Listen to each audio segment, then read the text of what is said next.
Oh, well, that was an interesting little thing. It seems like it didn't want to set up to go live properly.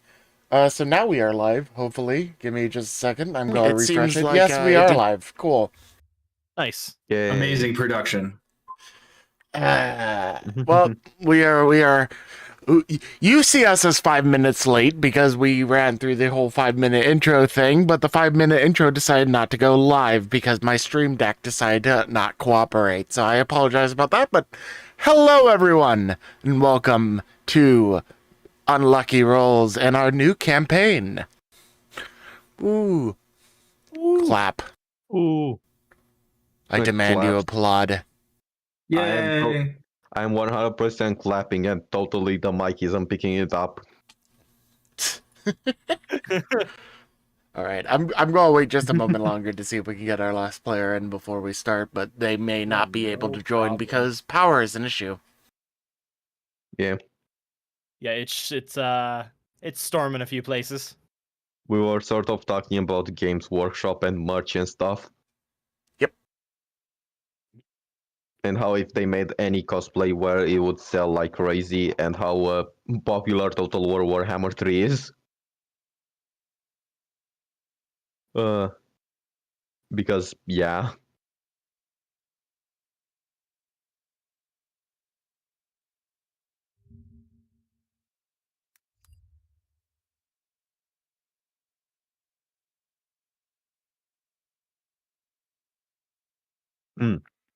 Ah. We do be live. Ah.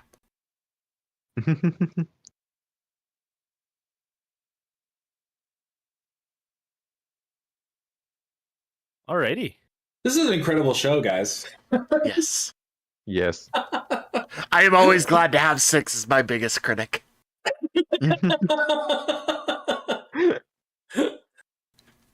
No, it's my brain is just shut down in the background half the time anyway. Yeah, my brain's a little shut down after GMing the session earlier, so I get you. Yeah. But let me at least go over some basic details for everyone involved in watching. This is Unlucky Rolls, the tabletop variety live play channel that I run. I am Trisky. I am the game master of this campaign. This campaign takes place in the greater Warhammer 40k universe, but more specifically on the planet of Necromunda. For those of you who have no knowledge of what Necromunda is, or the background or setting of the world, Necromunda is the setting of one of the specialty games in the Warhammer 40k game, like the Games Workshop line. It is basically a Hive planet, which is a massive planet of billions of people that are on top of each other in big ass fucking hive facilities, living in various states of squalor, up to the top half of a percent of people living in the tops of the towers, and very much like that. And we are in basically the Ultra Detroit part of it, in the underhive, which is the lower levels of one of these giant hives. This hive is Hive Acropolis, which is one of the notable ones for being more merchanty in the universe, as far as like the little information we do have on the various hives themselves in Necromunda. And we are in the first level of the underhive here. And it's not fun to live here. Everyone basically subsists off of the trash of the level above them. And survive off of scraps. Food is not good. It doesn't taste nice. It's hard. You have to pay a lot to get anything nice down here, and even then it's still not nice. And gang warfare and violence is very prevalent. And through the majority of the bigger gangs are supported directly by certain members of the nobility of the houses far above them, to fight proxy wars because they can't legally fight wars against each other one-on-one. But that kind of gang is not our focus for this, as we are going to be joining our group of characters below. I am totally not I'm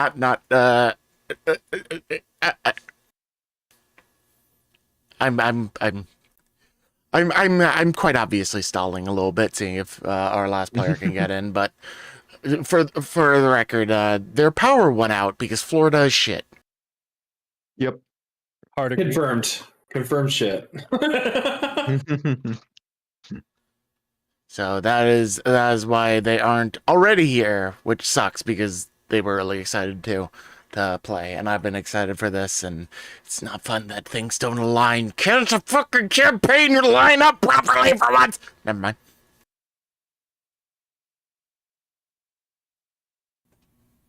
Hard But- agree. Yeah, Porn it rage. doesn't seem like any of my campaigns want to line up as of late, which I just sort of have to suck up and accept. So, Man. with that in mind, we are going to adjust our little focus here to the campaign, and I'll start off with some basic information for y'all.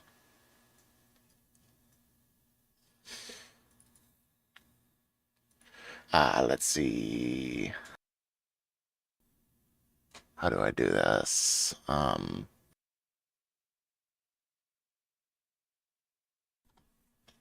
Today is a usual day in the underhive of Necromunda's Hive Acropolis.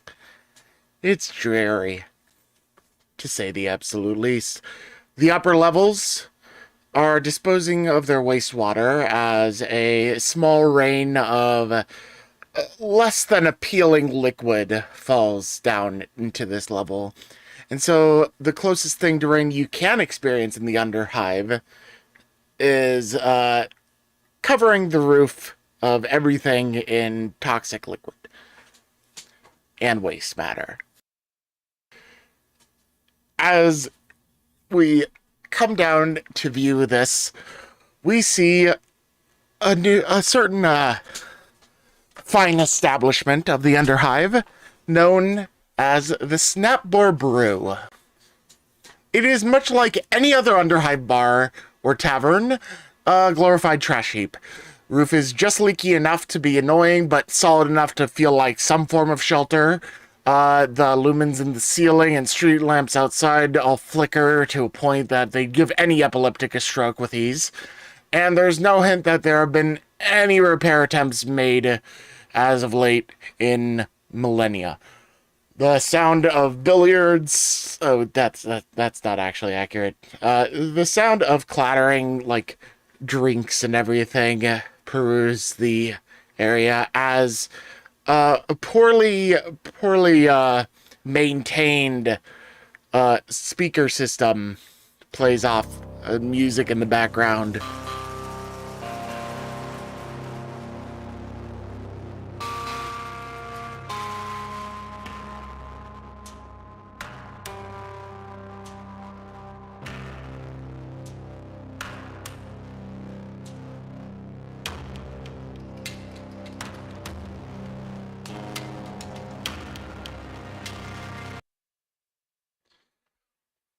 Going in the background the entire time. Thick. That is from the Necromunda Necromunda Hired Gun soundtrack. Oh, fantastic. For the Right. record. And And it is okay. distorted to shit for a reason. Yeah, anyway. As we look in here, this tavern is run by a gentleman named Roderick. A squat who, quite notably, doesn't give a shit about you or your feelings unless he's had a bit too much of his own product. He tends to treat this location as a form of neutral ground. And while he is an ex-ganger, he doesn't tend to enforce things with violence, and he can't always enforce some of the rabble down here. However, there's a strange streak of anyone failing to follow his rules of leaving this place neutral, somehow never actually trying to take out any form of revenge on him. It seems like there's at least that much honor among the rabble of this place. As we zoom inside of the tavern, we spot a strange figure. Sitting at the rickety bar is an oddly adorned individual with a simple brew in front of him. A blood-stained white tabard covers his chest and spills over his waist. Over top, some leather pants, a studded waistband, and rough patch boots. They wear a bright orange shoulder cape atop their shoulders, only outshined by the two mighty torches on their back, lapping at the back of their bald head. He stares at his mug, the tapered trail of the purity seal embedded into his forehead, falling over his nose and between his eyes. What is this character doing here? So, my character, Sigismund, has only recently appeared in Necromunda because from some kind of miracle, he has been transported here by what he believes to be the God Emperor himself. Because his world was basically in lines of becoming a demon world, and the only reason he could even survive was because of a order of Sisters of Battle. He has been on Necromunda for only a few days, and he's still trying to make up his mind about what he should do next. So at this bar, he's currently having a drink, having some slight chance to the Emperor.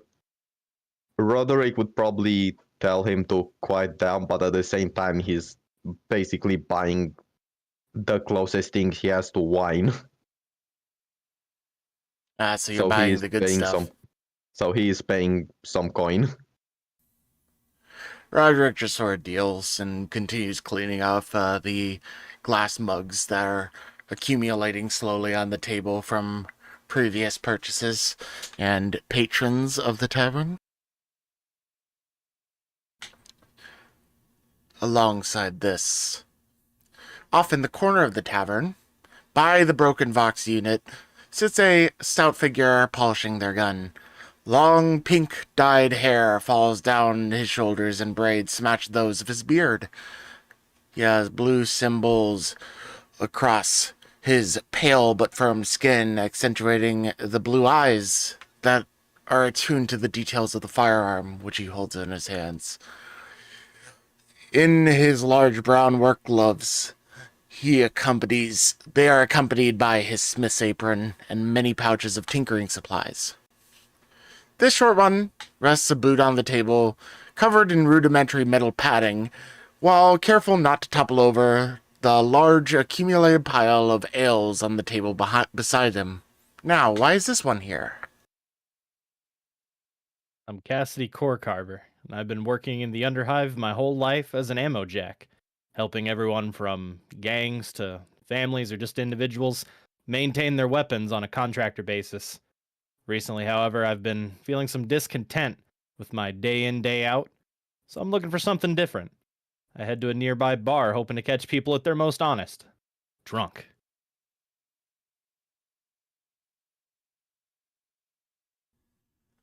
Fair enough. So, you're looking for a little bit of a change in your routine. Yes, sir. Excellent. You sit in the corner and notice there are a couple of individuals sitting at the table in the middle just chatting casually to themselves. This strange figure over by the bar with two torches on his back, drinking as well. And the bartender just cleaning things as usual. But other than that, there isn't anything much of note just about yet for you. I love how in Necromunda, a guy with two flames on his back is just normal. Yeah, basically. Yeah, it definitely has my attention, but nothing out of the ordinary right now. If anything, it brightens Yeah. up the bar a little. Mhm. He actually has like a 5 meter like dull light effect on him because of it. Nice. If you pay attention really closely, it's flickering for him. That's sick. Uh, Oh, I do see it. Nice. Yep. Foundry has some nice stuff for that. yeah. Away from the bustle of the bar, hidden behind the scrap of the underhive, three figures discuss what seems to be business well done. A tall masculine figure with an off-white hooded cloak, stands addressing a shady-looking man who seems a bit too excited. The hood overlies an elaborately decorated and shining mask, hiding the face of the individual atop a full suit of light-grade armor befitting a soldier. A long rifle is seen strapped on the figure's back with a pistol holster at his hip, just in case. To his side stands a shorter but confident-looking woman with a sly grin on her face. Long, bright red hair is braided tightly along her scalp, and it stands above emerald green eyes outlined in symbolism foreign to the underhive, painted blue on her face and neck. She wears a similarly shabby brown cloak, but keeps the hood down. The shady-looking man claps his hands together, smiling, as he hands the tall masked figure a small bag of thrones. Job well done! What's this figure been up to? A job far below his skill set. This man here's family is now set to inherit the lucrative floor management of Lizard Snacks Foodstuffs, now that his boss and boss's closest kin have been assassinated. As the figure weighs a small bag of thrones in his hands, his thoughts drift to the violence that spawned it. The former manager's son, shivved in the stomach as he left his favorite pleasure den. Daughter, poison in her drink at the nightclub in the middle hive. The wife, decapitation. The boss himself, headshot from the building across from his office. Each life worth another day of survival in this strange city. The only issue now is the slug thrower his new employer was fingering beneath the table, and the thugs currently sneaking up behind him.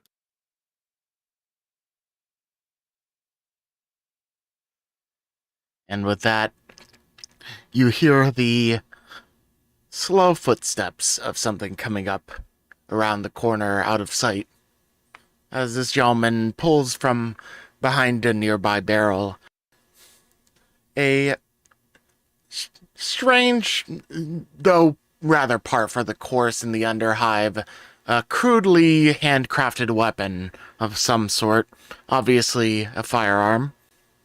And he pulls it out and points it straight at the man Casildo.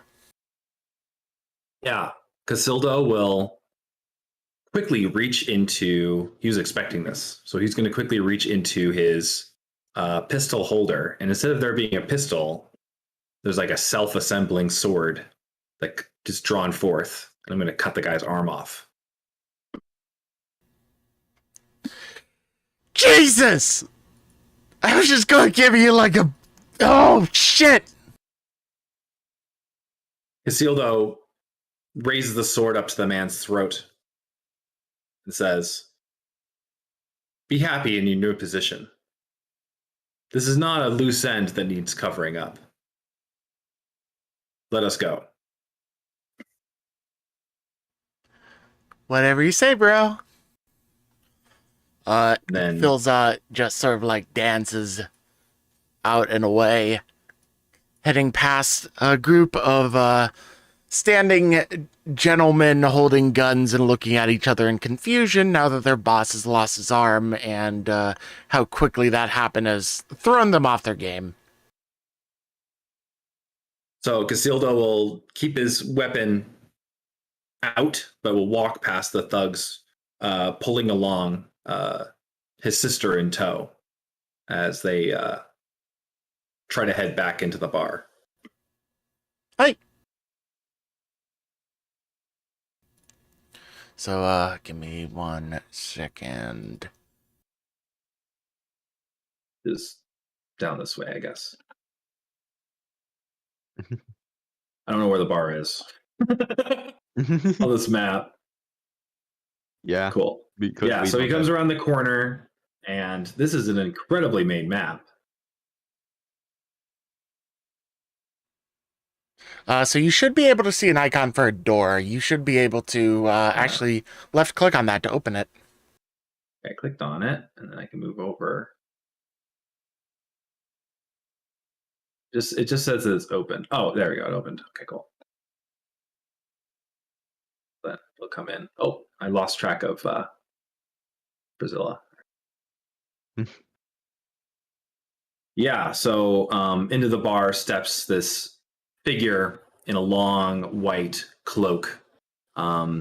It's definitely seen its age. It's frayed on the edges. And he's wearing a face shield mask of some sort of religious significance. You can tell from the patterns on it. And he's got his ward in tow. She's got her head down, her cloak down. She's been told to keep a low profile. So he gets her a seat, and like heads over to the bar to spend some of these thrones on some food and drink. What's your poison? Whatever slag you city folk drink. 1 ale coming up. Just takes 2. one of the recently cleaned mugs, looks at you as you say that, grabs another one, and sets them both on the table and pulls out one of those beer tap guns and pours some very viscous, brownish-looking liquid into both of them. Any rations for sale? He double checks like under the table. Pulls out like two small protein packs bars. of protein bars, yeah. Yeah. And like, yeah, he'll pay him like I guess I don't know how much it would be, like a throne or 2 or something. Yeah, Out of you his pay him bag. you pay him a couple thrones, And the bag he has nods. like a little bit of blood splatter on it from this guy's arm. They This just cut guy- off. He doesn't even bat an eye and just accepts the Yeah. money anyway. Then he'll go back with the food and drinks and sit in silence with Priscilla. Thank you for your patronage.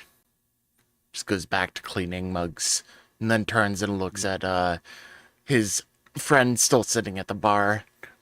Friend in quotes, and is just like, you ever turn off those torches? They are the Emperor's light, so they must remain on. Ah, fuck, you're one of those types. Yeah. Also, would it be fine if I could try to actually use Cynicians? Because how I'm gonna do it for Sigismund is that it's not a thing he does consciously. It's just something which happens to him constantly now, where he just hears all of these, has all of these weird visions and hears things which he can't really understand. Ah, yeah. Yeah. We have a It- Cynician skill, I do believe, in this version of the system. Really? I'm. Oh, yeah, for, right. Sorry, Cynicians is just part of perception. Yeah. So, yeah, give me some difficulty. Assume difficulty 2, unless I say otherwise. All right, I'll roll it then. You, It is what just a flag. what appears to be some form of vision starts to come to the forefront of your thought and then fizzles out, and you just wind up getting a mild headache. I just drink some more. I wouldn't mind stowing my weapon and doing a little walk to the bar myself, refresh my drink, and kind of check out some of the new people as I stroll by. Give them a look over. All right. You can move your token around, by the way. You should be able to just fine. Ah, fantastic. Yeah. So I'll just kind of like walk around the back rather than cut through the tables and make my way to here. Is it perception? To try and just kind of casually, I'm not gonna like dive deep into it, just kind of like what I catch off glances. Oh, what are you trying to notice? For the most part. Just anything weird, really. I mean, they're just new people that walked into the bar, and I haven't seen them, so figured I'd just kind of. Yeah. Just a quick glance. I'm not looking for anything in particular. Just kind of like that, you're just seeing if you can get like once-over. a glance at it. All right, yeah, go ahead and roll perception for me. Yes.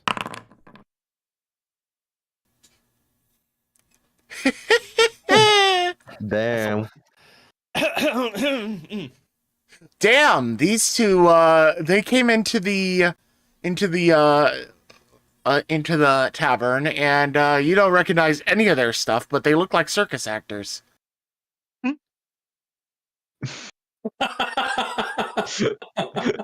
I kind of raise my brow and do a little like that face where you're like, well, alrighty then, and I just sit my mug on the table and I'm like, hey, a refill, would you? He just casually pours you one. You do notice that the bartender sort of just gives you a curt nod as he refills your drink. He's like the only Roderick.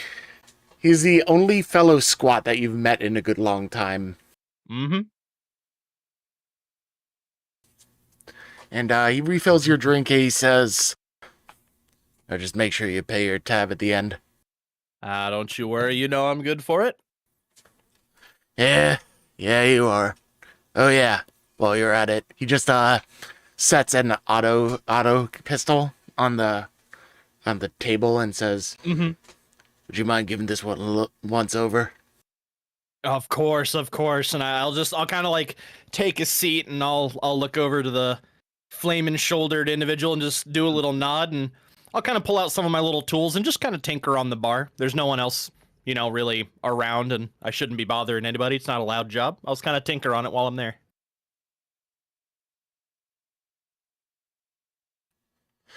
As you are doing this, it almost in dead silence and without any like fanfare, the two members inside the tavern that were sitting at the table finish their drink, leave a like one thrown tip, and then head out.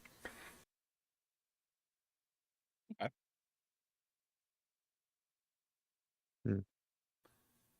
And so the table in the middle is now empty, sans the newcomers. Yeah, Casildo and his sister are talking in like hushed whispers. He doesn't remove his mask even to like eat and drink. He has like a straw that he uses to drink, and then like he just like puts the food like under the mask to eat it. Frederick looks at you really weird in that.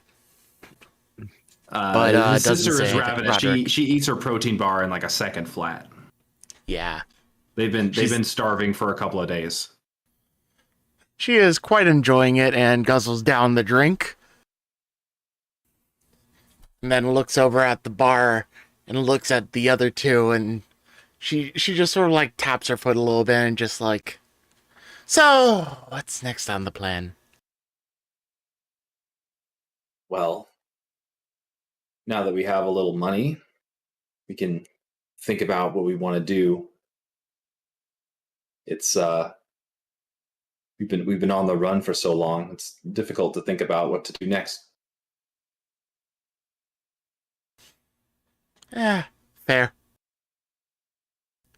Find another Alright. job for another executive blowhard. Get a little bit more Go money. want to maybe we charge a can- little bit more this time.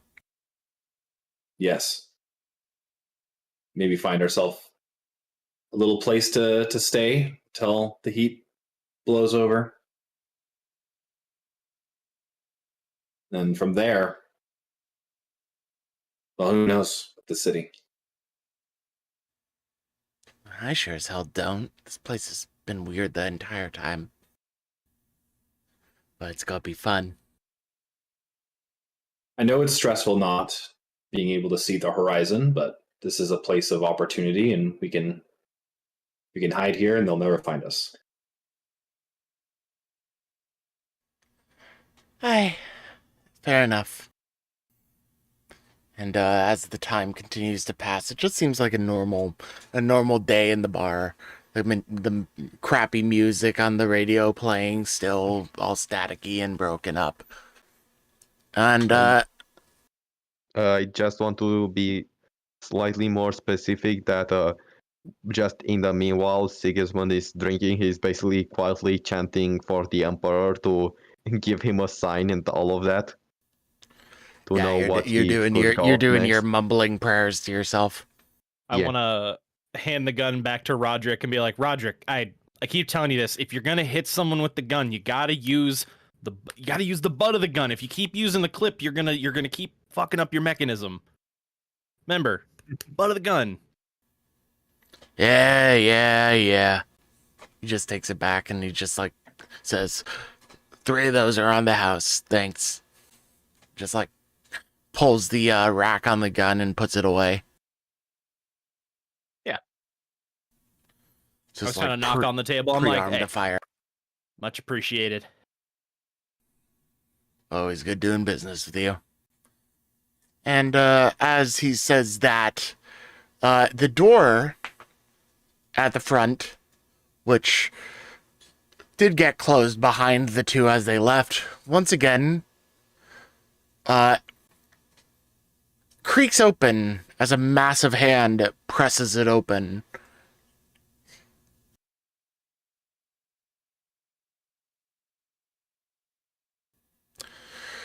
As you watch, Roderick visibly winces in response to a new dent in his wall, but doesn't make much of a fuss out of it after seeing the new patron. Stepping through the doorframe more gingerly than should even be possible for such a massive figure, is a tall for a man, but short for his own kind, a bald, muscular Ogren wearing a bright orange chest plate and carrying a hefty load on his back. Alongside a massive Ripper gun with some pretty happy stickers like flowers and smiling faces plastered all over it, and a huge rebar club with a massive slab of concrete on the end fashioned like a maul, he has a large basket holding another skinny figure. This figure has bright neon green hair and deathly pale skin, and so pale one might confuse it for a corpse.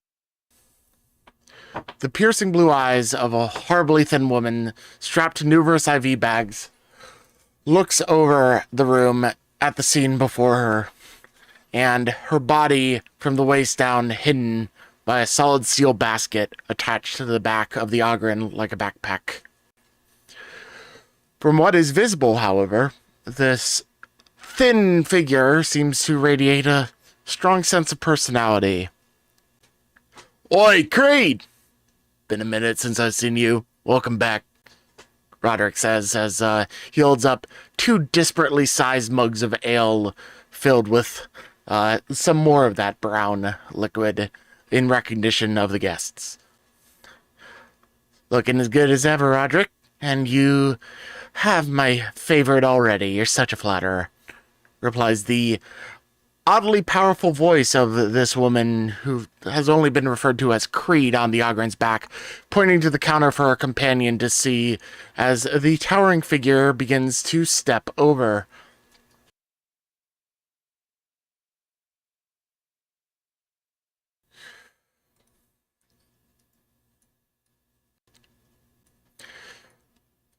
As they get closer, I'll jump off my stool and be like, I was just moving back to my table. She just looks down at you and smiles politely. The chair that you are sitting on creaks and groans as this massive figure sits into it. And Roderick hands them both of the mugs, of which, holding it like a tiny teacup, the massive figure hands up behind them to the smaller woman, who takes it gingerly and drinks.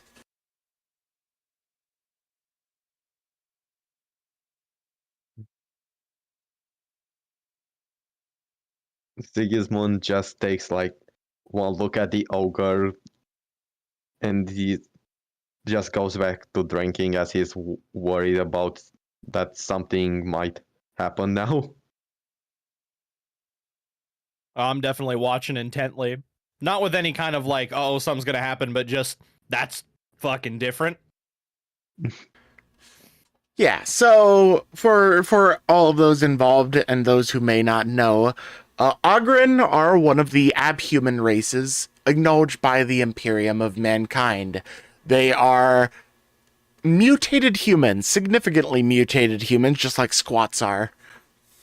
But they are significantly dumber than humans. They're huge, they're strong, and they can carry all sorts of shit, but they have the intelligence of about an 8-year-old at the best. They can't even count to 10. Yeah, just about. But one thing they are definitely known for is being very loyal, especially loved by some commissars of various Imperial Guard regiments for their dogged determination and their willingness to follow orders to the letter. After all, they are pretty easy to bribe. Yeah, the one commissar who was basically eaten by a tyrannid and then an ogre just started headbutting the tyrannid, the abomination, and then pulled the guy out of his stomach. Yep.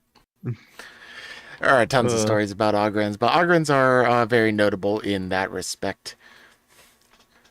Yeah. The Ogren at the counter turns and looks at Sigismund and looks at the flames.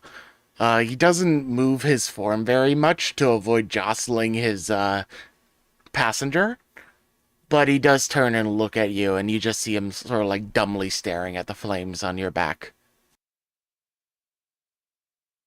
Yes, Algrain. Uh, Are you are you dazzled by the light of the Emperor? oh, don't mind him. He's just happy with the pretty flames. What are you doing with those like that? It is my duty to the Emperor to keep them alight. It is only by I his see. mercy that I'm even alive now.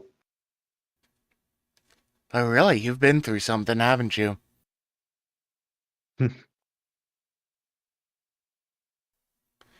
I've been through a lot as well. Something would be an understatement. Really, enthrall me.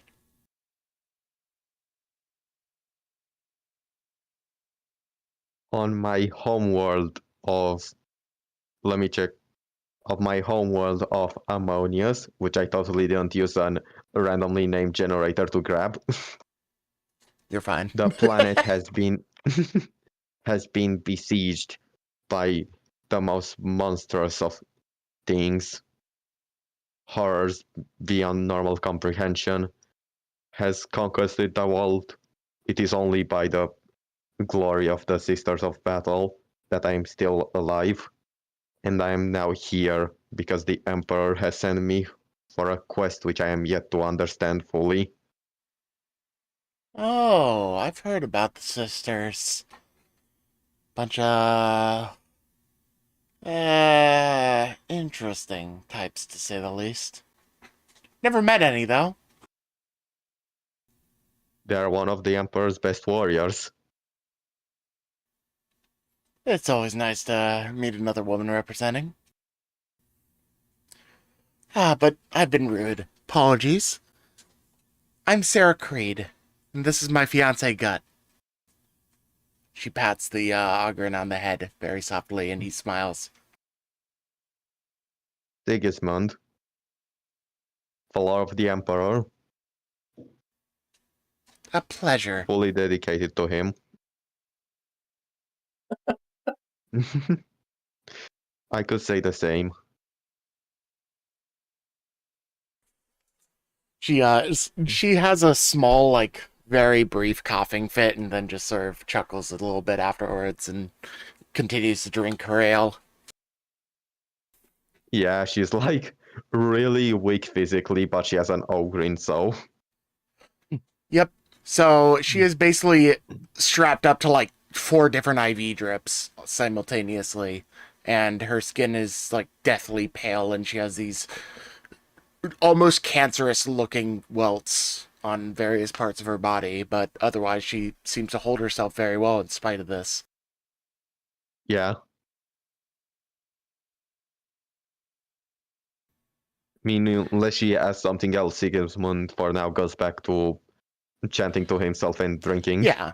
For a little while, Mm. she just sort of like goes into a state of silence because she's just chilling out, having a drink. She's enjoying the atmosphere of this situation, the fact that it's not violent hellfire for once in the Underhive, which is a rarity. It is just fire. Yeah, just that fire. 5 or 6, are you either of you up to anything else at this point, or are you just back to your usual, just like discussing and brooding to yourselves? I definitely have to gain some interest on that Ripper, because there's no way that I can't hold one. It'd be like trying to carry like just a giant log, like a weapon. Are you going to ignore the circus travelers? I was just like, all right, then. Yeah.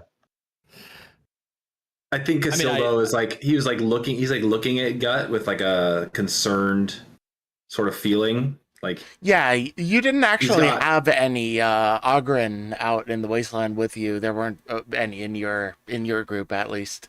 right. So like the fact that he's massive, right? Like he's trying to like sort of position himself so that he could like act at a moment's notice. You can see that he's like very on edge with the Ogren being here.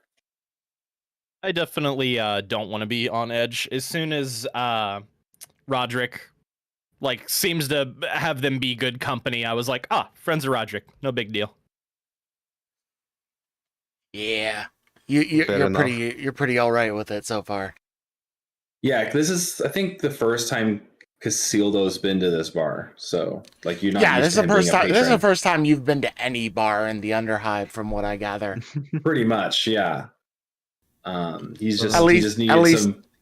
He's just at like, least as a patron. there's food and drink here. I can purchase it. That's where I'm here. So it's like it's.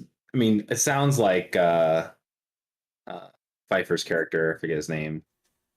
CC. CC sounds like CC is like a regular. So it might be interesting that for like new patrons or whatever. Yeah, I did wanna lean over because now that I actually see I scrolled over the tokens. Your sister also has blue face tattoos. Yes, she does. Yeah, you both Yeah. have very similar for tattoos. I will say part of that is probably just on our artist, who has a certain like preference, but Oh, that's No, totally it's also fine. just But it's also just funny coincidence. Yeah, I it's wanted good, to kind of it's good. lean over after some uncomfortable silence, like everyone just kind of sitting, and I'm just like, hey, is there like a show going on? Feels Like Casildo like looks turns over and at you looks like at you. quickly. Yeah, he's like, "What?" Like a show. You know, like you guys. Like, is there- Gilza looks at Casildo and just sort of just like, you, Casildo, you're used to this. She just sort of starts laughing. Yeah, and, we're here to throw the greatest circus performance of all time, she says, rolling her eyes. Fantastic. If I could get some tickets, I can fix some of your wares. Oh, excellent! The tickets go for about 200 thrones per. Hopefully you got a lot of stuff for me to fix to be able to get them tickets. Oh yes, the trapeze artist died the other week, and all the accoutrements for that fell apart. She's just like looking at Casildo with just like the biggest gleam of like mischief in her eyes. Oh yeah, no, I'll bite. I'll be like, yeah, no, I'm handy, and been pretty Bill's, boring lately. it's rude to lie to strangers on this manner. She like puts her hand to her chest and does that like, feign like offended, like, how dare you insinuate that I would lie to a complete stranger? Am I catching the sarcasm? It is. My catching. Yeah, I mean, if you want wasn't. the chance of failure, you can roll a perception for me, but she's being pretty damn obvious. Yeah. wasn't I clear. assumed it was very theatrical in the way of like. Yes, it is like the melodramatic, theatrical, how dare you kind of stuff look to it. So she's just like, It wasn't obvious. She likes to mess with people. That's on me. You know what they say about assuming. yeah, it mostly makes an ass out of you. Yeah. That's like a that is where I was galaxy going. wide. That's a galaxy wide saying. The elders say that. Yeah. He says, we're just we're just new in town. We're from the outside. We've only been here a few days. Looking to move to this area, as it were. It's not a bad area. Really? I mean, the drinks are. And He looks down. He looks down at his ale, and there's like a leak in the ceiling that's like dripping directly into his cup. Yeah, and you don't want to know what that leak consists of. Yeah, I just finished my sentence. Drinks are passable. He just like pushes his cup back to the middle of the table, And then he says, just like in between two different dripping spots. "Yes, we just had some business back around the corner, and wanted to spend that on some food and drinks. The food here is interesting." And he's like looking at this protein bar, and it's like a lizard on a stick, but like deep fried. He's like, Yeah, Usually some comes kinda burnt, mutated so I'd say he's reptile. really on his game today. well, it was like out of a package, right? So it was like a like some Yeah, sort of like I thought you meant it's it's like a deep fried ration, but it's obvious that they didn't spend enough time grinding it, so it looks like partially some mutated reptile. got like two heads. Yep, It's absolutely. like, ugh. He takes like a tentative bite. Honestly, if I weren't starving, this would turn my stomach. You've been hunting some interesting things out in the wasteland. The life out there is quite notably also very mutated. Yes, but at least he cooks it. Yeah, It's at least not you like cook on a it. stick, This is like streamlined packaged ration. Is purely at the level of passably edible. out of a bit of nicety and a bit of embarrassment on my part for assuming that they were circus workers. I'll be like, if you're hungry, feel free to grab an extra to go, and I got you on this one. As my apologies. Well, thank you, sir. That's very kind.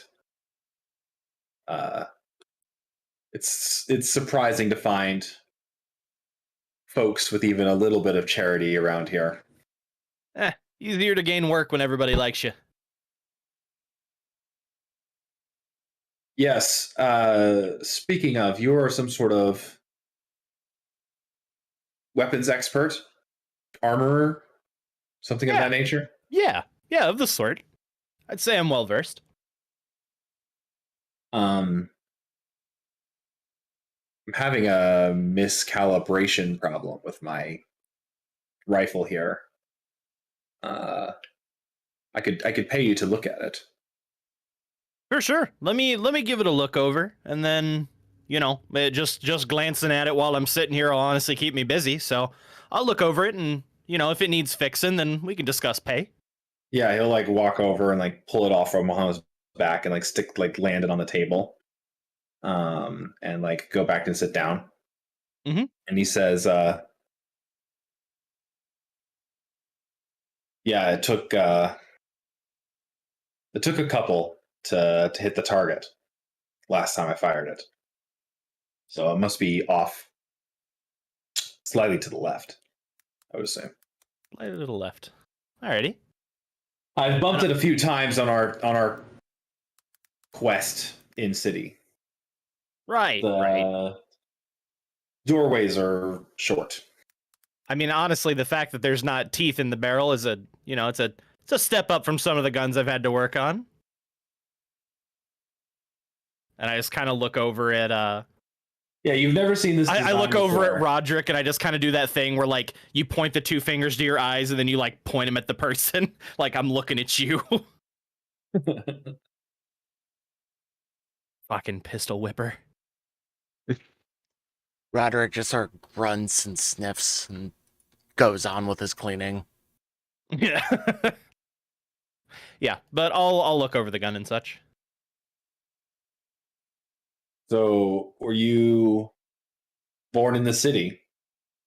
Oh yeah. Yeah. You from here? Mm-hmm. Sorry, 1 second. Trying to get my sheet. There we go. Now I can see the bottom. I wasn't able to actually look at all my stuff. I say, yeah, I'm from the area. I've been walking around here for a while. And just odd jobs here and there. I know some names. I know some faces. It's always neat whenever new people come through, and I got to meet 4 of them today. Well, if you sniff up any sort of work and you like sort of prefaces it, so it's like Oh yeah. Always people looking for work. like killing work. Yeah. I'll take your like work, and I'm just like, mm-hmm. As long as you don't take any of your work results in here, then I'm fine with it, Roderick says, overhearing the conversation. I'd be happy to provide you with like a finder's fee or something of that sort. For sure. Right. And on that note, as you do that, you've handed over your gun to CC. CC's looking at it. Yeah. And Sigismund is still at the bar drinking another one. He's still cleaning, and Creed seems to have finally finished about her ale. Gut is about on his 5th. And as the radio seems to break down a little bit and stop playing as loudly, you hear a seeming racket in the background that is of no fun to you. Creed! There's this high-pitched screaming that is bellowed through the establishment somehow, as it is immediately punctuated by multiple different crashing doors opening to reveal angry figures stepping in to the bar, eyeing Creed with intense anger in their eyes.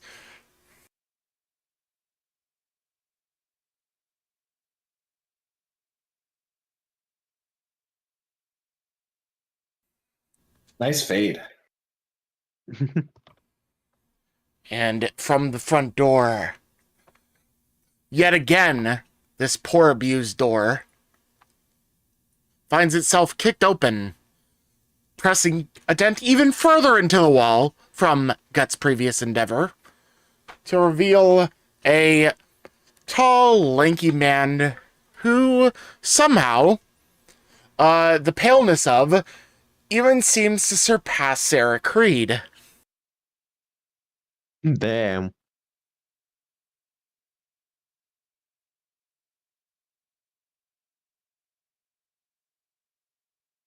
Oh, it's Sator. Damn.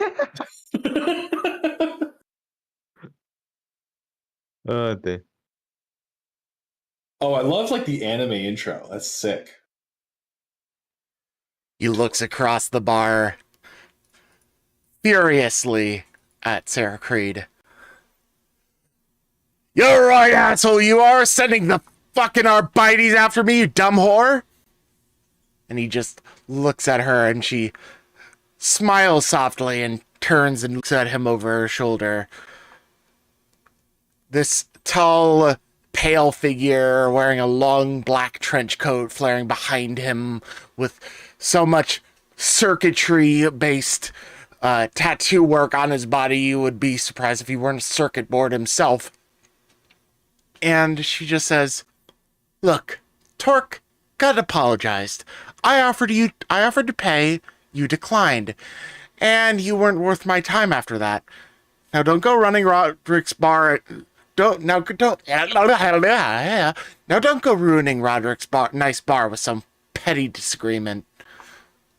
And he looks at her, steps inside further, and says, "A petty disagreement? Is that what you call your dumb fucking brickhead there? Breaking the engines of every single one of my rides after throwing a hissy fit for not getting some fucking candy?" To be fair, you were antagonizing him throughout and taunting him by eating it right in his face. And he did just want one candy bar. I'm gonna enjoy wringing your fucking neck. "You're paying for that door," says Roderick. "And you're not fighting here. Those are the rules. Don't give a shit about your petty establishment, old-timer." At this point, CC, you look over and you know what's about to happen. Oh yeah, I was gonna set that rifle on the table and then draw my pistol, because Yep. no one talks to the barkeep like that. What you see is the barkeep simply sets down the mug he was cleaning, pulls a book out from underneath the counter, folds it open and writes something in it. And as he's putting it away, you can barely glimpse the word grudge on the cover. Yeah. I'll remember that. And with that, Roderick simply steps past two of the men that have entered his bar and shuts the door behind them. For some reason, it's open for me now, I think. I just closed it again. I don't know. It's whatever, anyways. Yeah, it's like a slight cast into the room, but it doesn't hurt anything. It's me anyway. For some reason, vision in TTRPGs is always weird for me, apparently. Anyway. I'm also refreshing. And yeah, with that, we have a bit of a lovely little thing as these thugs gather in the bar and look at all of you.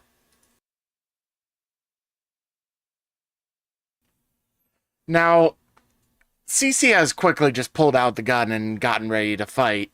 Sarah Creed sort of just like ducks down in her basket, and Gut pulls out the Ripper gun. Yeah, Casilda would have tried to like push his like sister under the table. Yeah, I've given you back here. I put your gun on the table and slid it to you, and I said, "I'll fix it free if you don't shoot me."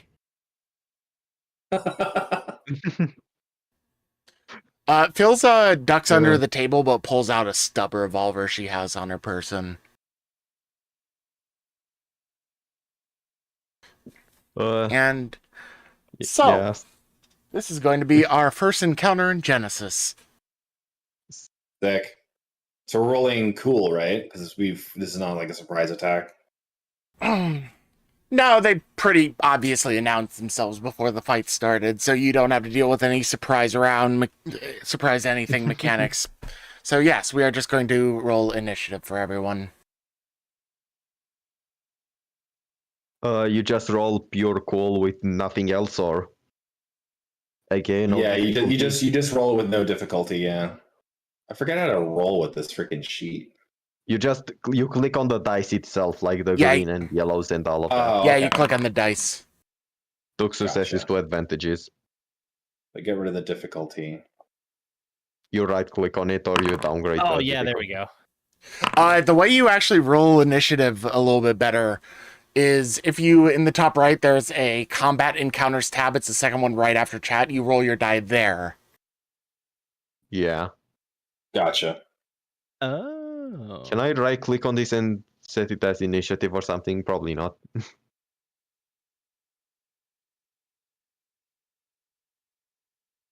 thing combatant.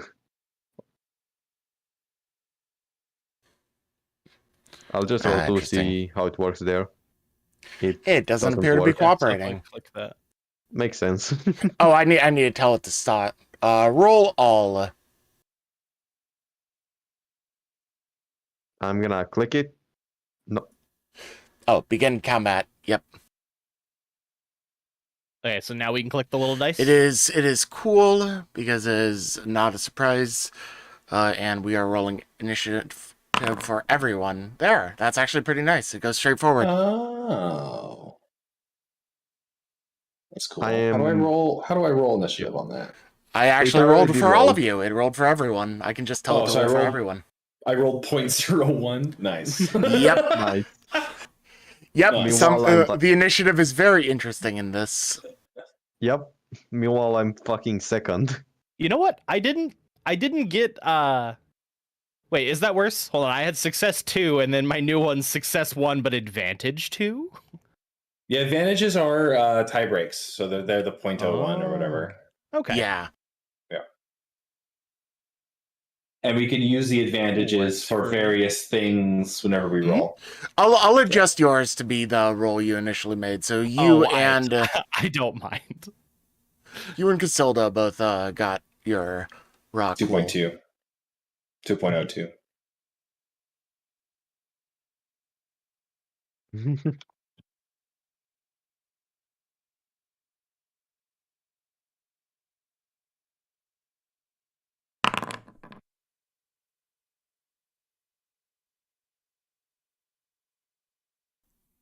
Yeah, success There is we go, better now way I can more do than that. advantages for this. There we go. For There we initiative, go. I I have to click to update combatant like this. So it was Mm. you rolled 2 earlier CC, but you didn't have any advantages on that one. You rolled 2 with 2 advantages. So that is actually the proper turn order now. My old roll was also 2 with 2 advantages, but it's like mostly whatever. Doesn't really change anything. Yeah. So you're, Yeah, it you're really good where you're at. it effectively doesn't change the combat order, so I'm not even gonna bother. And as we do this, so Sarah Creed has sort of ducked into the basket a little bit more for a little bit more cover, but she isn't without anything to use as she proceeds to, over the cover and lip of the basket, shoot at the nearest individual as she fires off a last pistol round.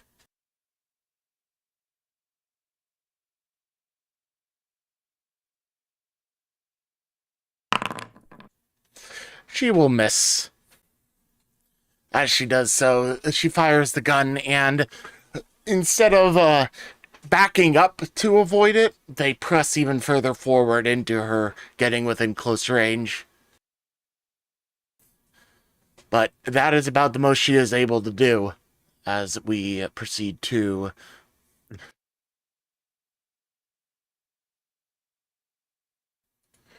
Oh, is it like in wrong order? Potentially, it's round 2 now. There we it's go. round 3 there. Sigismund. Yep. So Oh, God first damn it. thing, Fuck it. It's... Ah. I'm Yeah, just go ahead with your turn. Anyways, first thing, first we have to see how fearsome works. It says that when an adversary becomes engaged with your character, you may force them to make a fear check. So that's any combat at all, right? What it says becomes engaged with, right? Becomes Yeah, it's- engaged with your character. It's It's when they not come to really- melee you.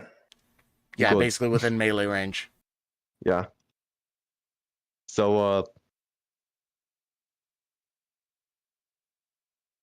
I'm going to pull out my crossbow and shoot probably the pistol here for now. All right, so what you Yeah. do in this situation is you click on the enemy and you do the little target thing in the bottom left if you right click on them, or you double click, or you I double click the. No, it doesn't work with double click. Okay, There, click the I've weapon itself there. Yep. And what difficulty is it? 2. By default, unless there's something in particular that makes it harder, 2 is the default difficulty. Go. Ooh, Yay. nice. 3 So- successes, but 3 threats. All right. Oh, I don't think the crossbow damage is set up properly.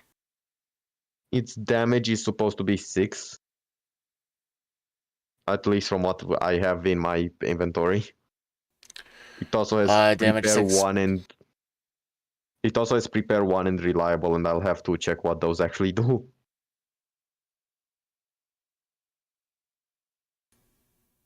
Prepare items with this quality require time to set up before being used. It takes longer for you to reload. All right. And reliable means it's not easy to jam. Very similar Great. to how it works in other systems. So with that in mind, you are going to take a shot at this one. At the gunner person or the Yeah, pistolier. so you chose the pistolier. As you do so. So how do you describe it? You pull out this large crossbow from seemingly nowhere, right? It would be on his side. Right, you pull it off from your hip on your left side and push aside the ale on the table as you point blank attempt to shoot at one of the 2 individuals on the opposite side of the counter. You fire off a shot and it goes straight into their shoulder blade. Deep cut, deep piercing wound into their shoulder as they scream out in agony, but in response to this, they seem to duck aside and jump under the cover of the table as they swear at you angrily. You will die for disturbing the Emperor's chants. I think that initially this is more accurate to what was happening in initiative before.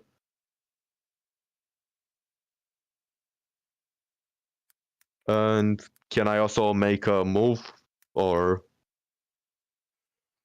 Yeah, you Because I can don't move a bit. fully- So we are not in like strict like grid kind of combat. This is more like narrative kind of combat. So Yeah. I mean, I don't know if I actually want to move because I'm going to go into melee next. I mean, you can Actually, duck down. I'm gonna duck behind the Ocarine. All right, so you're using this giant figure as a abhuman shield of a sort. Mostly hiding until I'm ready to actually charge someone. So something akin to that. Ignore that. It says round 4.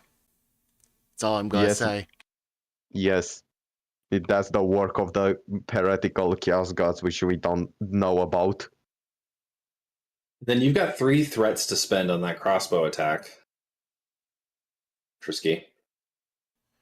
True. Oh, I already did. So the threats that Okay. the way I Yeah. spent the threats in that situation was that he is now in cover. Oh, cool. Yeah. So at any attempt to hit him again will result in a more difficult shot.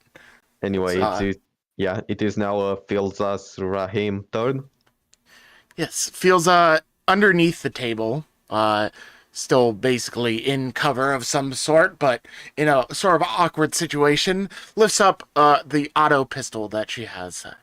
I'm pretty sure it was the stub revolver that she has, and using that, she aims it in front of her at the lanky figure of Torque, but her angle isn't very good. So, accordingly, her shot is going to be a little bit harder to do.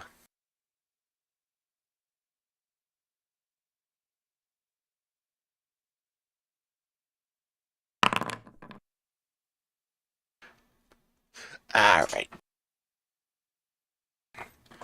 So, she pulls out her sub revolver and attempts to get a shot in, and the shot goes wide, but just enough that misses, not so much that he doesn't notice. And as he notices, he takes the opportunity to back up through the door and step further away from you. So he is not as immediately close to bashing either of you in the face. And she goes back to hiding underneath the table with the sub-revolver ready for next time.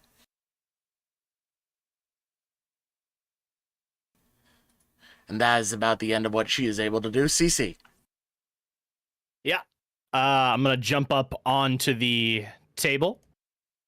I'm going to point my pistol at the hammer bro and just be like, set it down. Are you attempting to get him to, like, intimidate? Yeah. Yeah. All right. Just kind of point a pistol at him. I'm just like, set it down. Just kind of like shaking my head like, don't do it.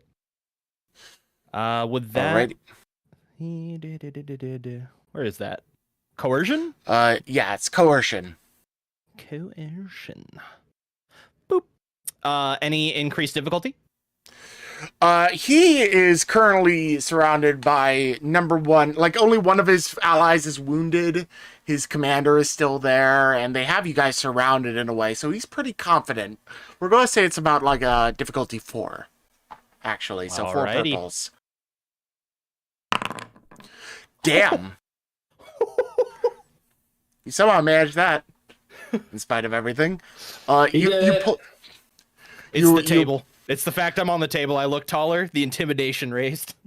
He looks up at the squat, pointing a gun at him, and sort of turns and looks at the other guy who just got shot with a crossbow in the side. He's just like, this is weird. And his response is to open up the door behind him again and step back and sort of like hunker down in that room instead of charging at anyone. And we can call that a maneuver because that's sort of like a free action kind of thing. Did you still want to take a shot at anybody? Yeah, you know what? The other guy's kind of ducked halfway into the door, the bald individual, but the Mauler lass, I do know, has already kind of positioned to take a swing, yeah? Yeah, she's moved a little bit closer to the lady Sarah Creed that you just half met. Yeah, like, you haven't yeah. really You know talked what? with her. Let me take a just shot at that one. All right, so go ahead and Ranged roll. light. No, you don't do that. Go to your actual sheet and go to your inventory. If you pull up your weapon itself and you click on the weapons icon, then that will pull up a roll. Oh, fantastic! All right. Yep. So you actually roll with the weapon Any itself. increased difficulty or just 2? Nope. She is not actually like ducking behind cover, and you've elevated yourself to a higher level. So just leave it at 2. Alrighty. Oh no. All right. So you take a shot at her to, as sort of a seemingly portion of this intimidation, and while you don't manage to get any damage or hit her at all, she does wince a little bit from it and steps back again. You skim right between her and Sarah Creed, and she ducks back a little bit. But that's about the end of what you can do in this little thing as we get to Casildo.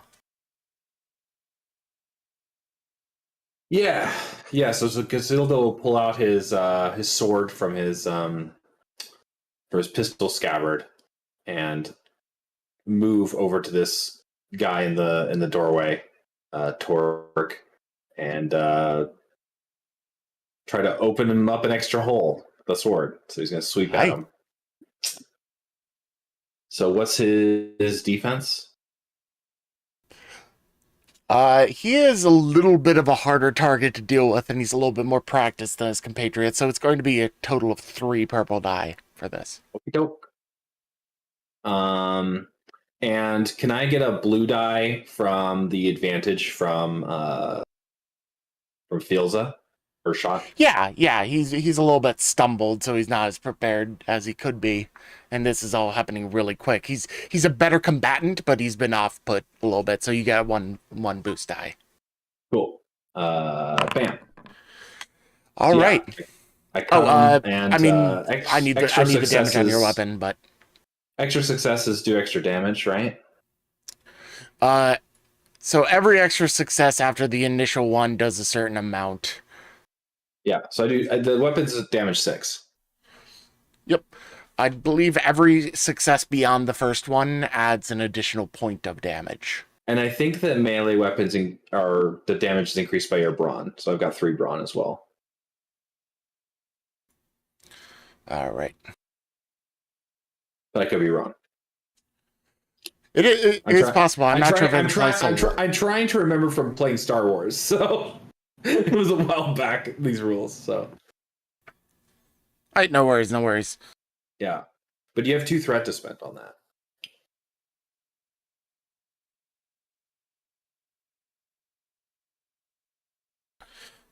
So we are doing... So you could like apply like a black die to somebody's next attack or something. Yeah.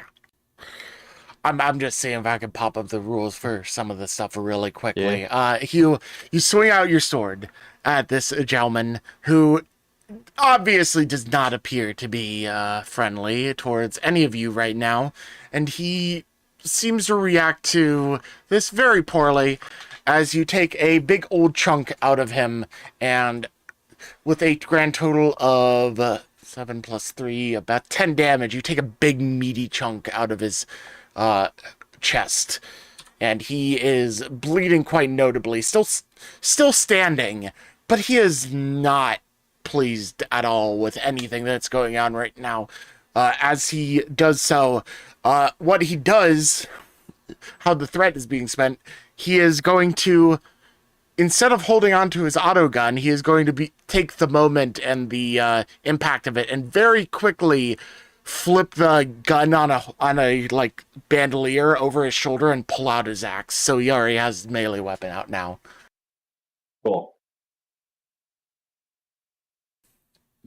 As it is now time for some of these gentlemen to do some stuff. The one named Hammerbro, I'm going to see what happens here. He's going to at least spend this turn hunkered back there, but I'm going to roll a cool for him to see if he comes back next turn. If he succeeds this, it's just basic check roll.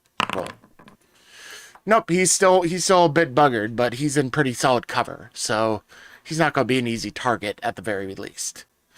The wounded gunner, who now has an embedded crossbow in their shoulder, is up next. And they are going to look over the top of this counter and see the one who fucking shot him. And they're going to point at Sigismund and fire off with an auto pistol. Yeah.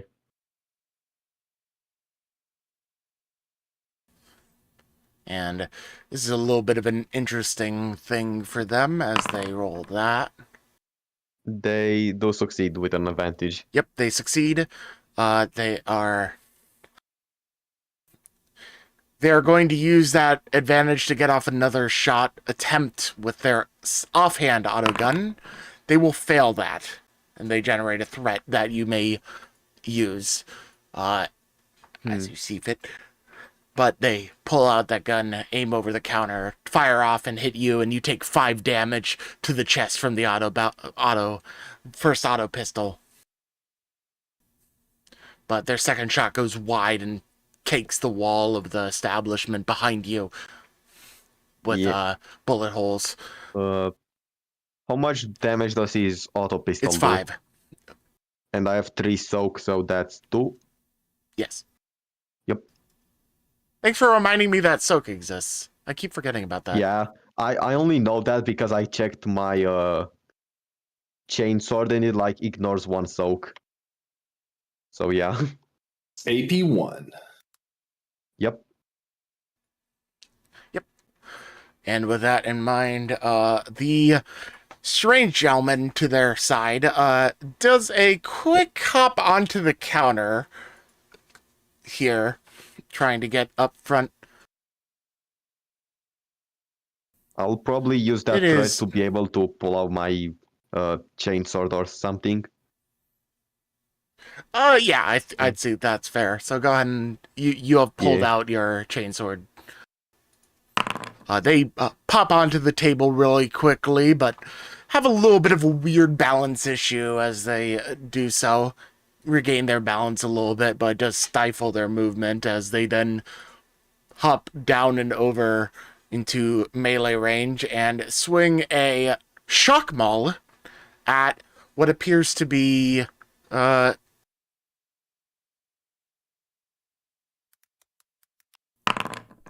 Sigismund. All right. Also, chainswords also have defensive, so it's going to be +1 difficulty. +1 difficulty? Okay. Let's see if he manages it. He does not, but it's just a flat failure. There is no advantage or threat. Nice. As a result, he just swings wide, and you parry it aside with your chainsword. It doesn't do enough to break his weapon, but he doesn't connect either. The Mauler lass that you attempted to hit, CC, doesn't take kindly to the gun that was pointed at them, and moves about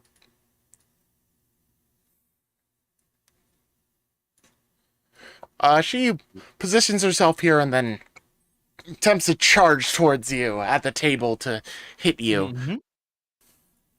And she swings out a big old maul of hers.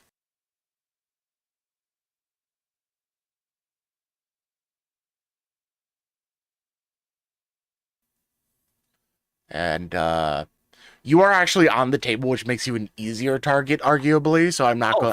I'm going to leave it. I'm going to give her a boost die actually because of that. Okay. And she manages to succeed in swinging out the maul. And sorry, defense 1. What does that mean? Like for me, in terms of like this roll? +1 difficulty to hitting you. Okay. Yeah. If you have your weapon it's pulled success out. too. Oh yes, I should actually roll. It could always roll to failures though, so. All right. Nope. So it's only one success because I forgot to roll one purple die, and that's it. So it still hits, but it doesn't get any extra damage. I just wanted to make sure that I'm up on my rolls as well. This is all new to me. And so the maul weapon is... I actually have only one rage defense, so that second auto pistol hit might have been a wash. A wash is still a miss, so... Yeah. But it's whatever for now. Alright, so the maul wasn't properly updated with how much damage it should have. Yeah, feel free to update that real quick. Goddamn. It's always annoying to pull up gear and whatnot at this time. It is... What is your soak on your sheet? 5. 5, eh? 3. I believe... I'm pretty sturdy. Oh, I remember how it works. The way the maul works is it's based on brawn. So, your soak is 5? Mm-hmm. Actually, as you take the hit, you absorb all of it because she does a flat 5 damage. She just kind of hits, and I'm like, oh, all right. She just, like, angrily stares at you as now it's Gut's turn. And Gut, says, "You bullies!" And, pulls out the rebar club from his back, lifts it up over his head, seemingly so used to Sarah that he doesn't even worry about hitting her. He knows she won't be hit by it. And brings it down on the same one who just swung at Sigismund.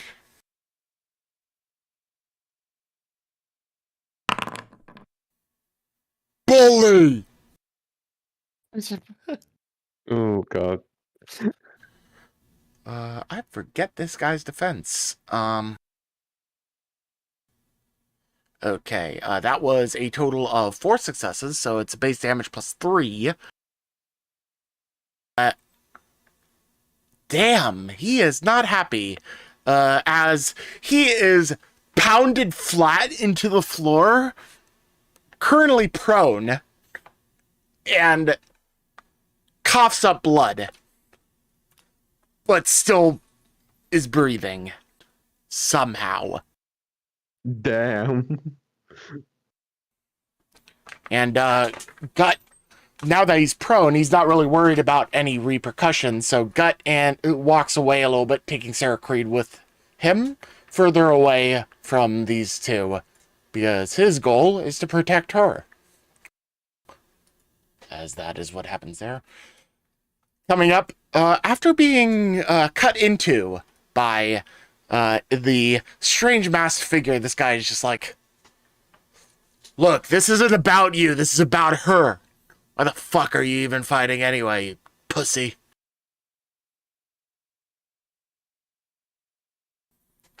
He sort of like twirls his axe and looks at Casildo.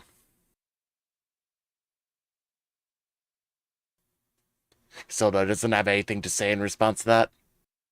Oh, he was talking to me. I thought he was talking to Oh no, he's just somebody like, behind me. this isn't about you, this is about her. Why the fuck are you getting involved, you pussy? Kind of shit he's saying to Casildo as he swings his axe and looks at you angrily.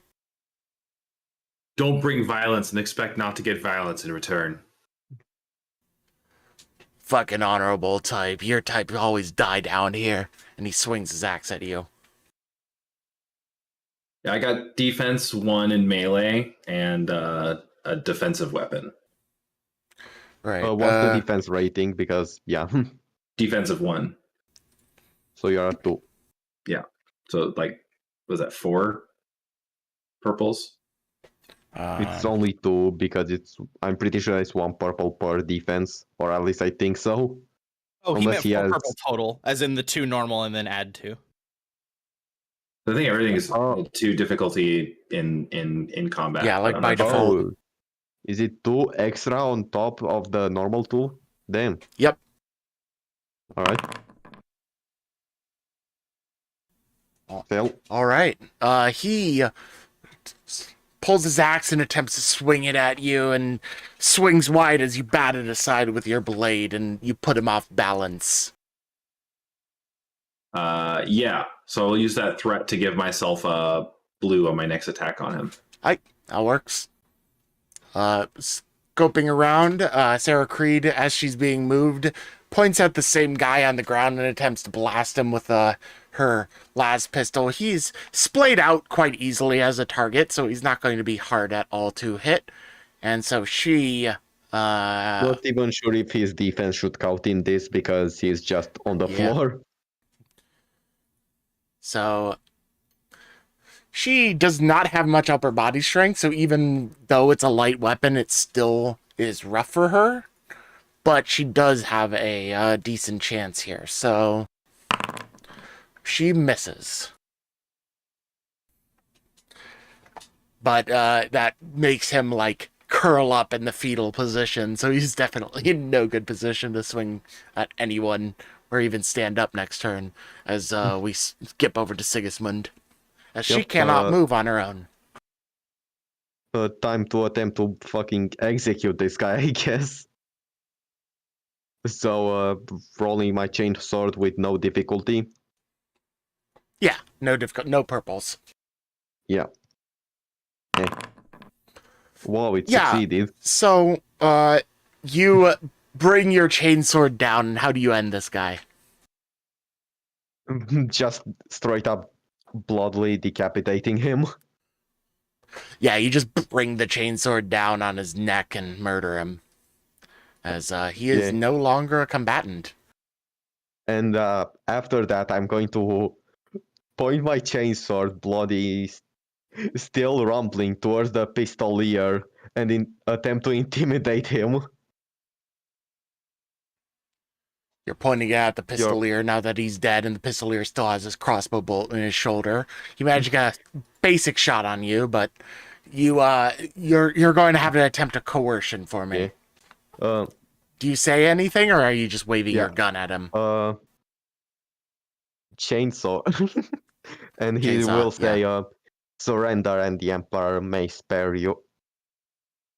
And yeah, to difficulty or Yeah, run it as 2 difficulty. Give yourself a blue die, though, for just having decapitated one of his companions. yeah, and I was going to say the advantage from the other one. And I have really good coercion. Yeah, 2 threats though. He just looks at you, sort of like grunts in pain, and just like puts both of the auto pistols on the table and lies down. Yep. Dead, quote unquote. Yeah, he's marked as defeated. Yeah. I did get 2 threats, but it's pretty hard to determine what that would be used for here. Maybe something with hammer, bro. Or more or less. Mayhaps. Phil's Anyways, attempts to scurry out a little bit from under the table and take another shot at Torque. But she's trying to shoot past Casildo, so it's not an easy shot regardless. As she aims, brings it up. It's not a easy shot. So she has a upgraded difficulty die. damn. And in the end, it winds up being 1 success as she plants a bullet in him. The stub revolver, as we see it here, does a decent amount of damage, actually, for what it is. He, on the other hand, however, has a decent amount of soak on his end, so he doesn't get taken down, but he is definitely not happy with that, as the second wound is now bleeding from the side of his rib cage as he places a hand on it, everything knocking him off balance in this fight. Motherfucker!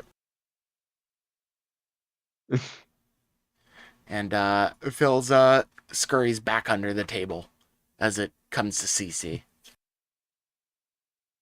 Yeah, you know what? I'm feeling like this person in front of me has to be not feeling great about that last swing, and shit has gone kind of in a bad direction. So I'll just kind of like cock back the hammer and be like, just back up and sit down. I'm not in the business of killing. And difficulty. Difficulty is coercion. going to be still 2, but give yourself a boost die. So a blue die. Yeah. Uh-oh. She still looks determined, but she isn't necessarily fond of swinging at you, per se. Gotcha. Did you still want to, like, take a shot at someone? I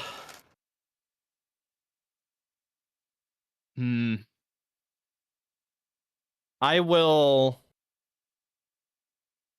is there a thing like a readied action? Like if she goes to like swing or move, I can fire?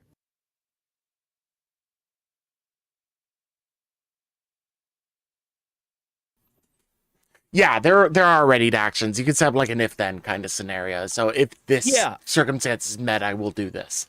Yeah, if they do anything other than like run back towards the hammer bro or like set their weapon down, I will fire. All right. Basically, any aggressive action will result in you shooting them. Mm-hmm. That's Retreating fair enough. is fine, and putting down their weapon is fine. All right. That is about the extent of your turn. Your weapon is prepped and looking at them. Casildo, you're up again. Yes. Casildo will step forward and slice into this guy to Torque.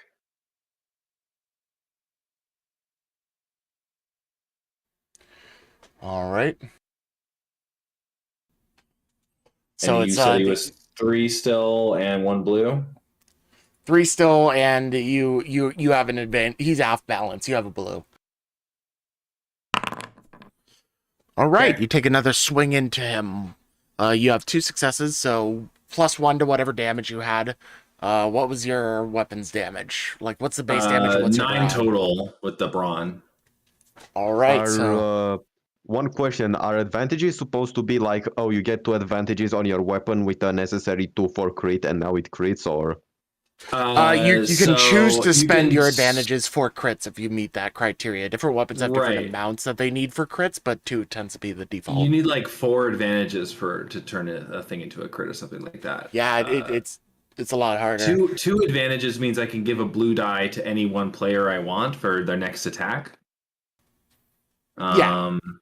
And so I'll give a blue die to Philza to shoot this guy. You may want to reconsider that as how do you want to end them off? Oh, he's gonna die. Okay, cool. So yeah, I'll do like a spin, cut his head off, and like place my back foot against the door, and like kick him out of the bar, like kick his body out of the bar. Yeah, so you pull out your sword and you're ready to do something. You swing it at him. He's just like, motherfuck! And then his head is up.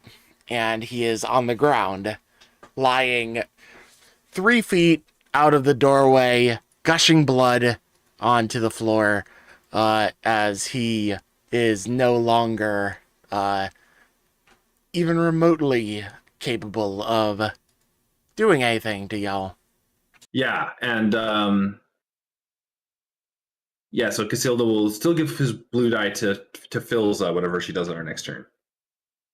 All right, so Philza does have a blue die The for carnage her. makes everybody in the bar like distracted or whatever, so she gets a bonus. Yeah. The Hammer Bro here is trying to pull themselves together. Let's see if they manage anything at all for resolve. Actually, it would be discipline. That would make more sense here.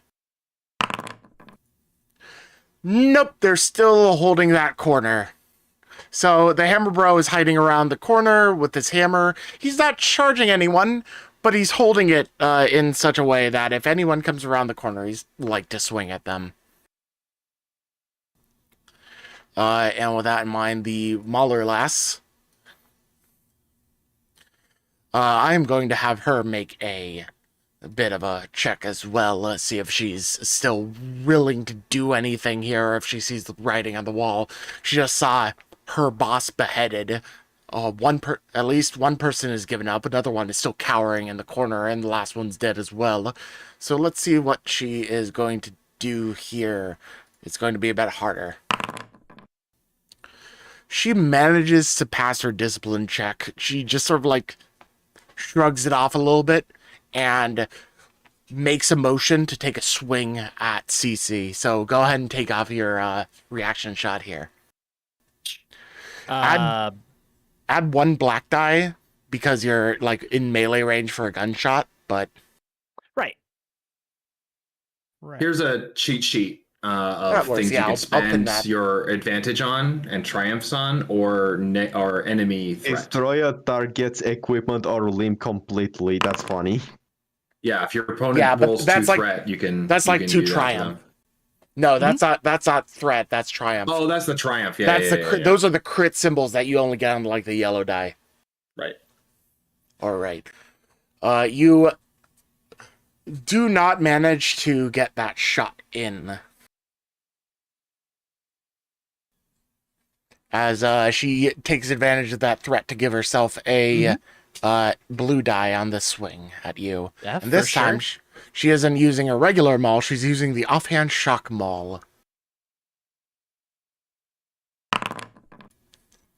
Success. So, it is a stun weapon.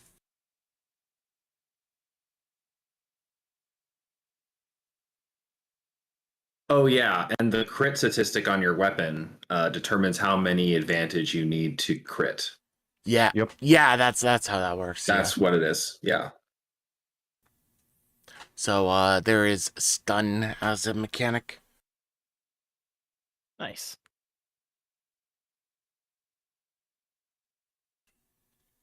Let's see, I should have it right here. There's also Stun. a chart A weapon here with for, stun can deal strain to the target. When the stun quality is activated, it inflicts strain equal to the weapon's stun rating. So you take 4 strain from that exchange. All right. It is not reduced by your soak. Correct. It explicitly mentions that it's not reduced by the soak. But you take 4 strain. But sadly for her, since she only had the 1 success, she doesn't have any extra damage to actually bypass your armor and your stout nature. She doesn't do any physical damage to you, but you're winded a little bit by that. The force of it was annoying, and the follow-up shock was not pleasant. As that is all she is able to really do. But So I also posted the things you do with threat, and usually it's just Trisky that does threat things for us, or the NPCs. So just so you know what the threat can be spent for.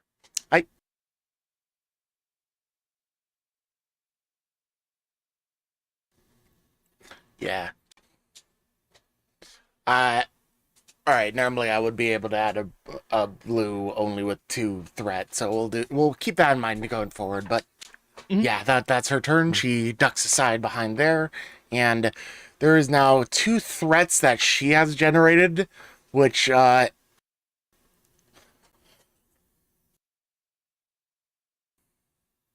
right. So as she's backing off, you can take another shot, CC. Alrighty. Free maneuver, not an action. If you wanted to like duck into cover or something, you could do that. I will jump down off the table. All right, so you're not as big of a target anymore. Yeah. Yeah, those are the maneuvers. I need to pin all of these basically for quick reference. Helps quite a I'll bit. make you I'll just like put them all in a single thing, and then you could have one pinned, and they'll just be like on top of each other. Yeah. I can do that, yeah. Anyways. But yeah, that's about the extent of that turn, and we swing over to Gut, who Gut sees this one last person walking away, and doesn't want to let them do that.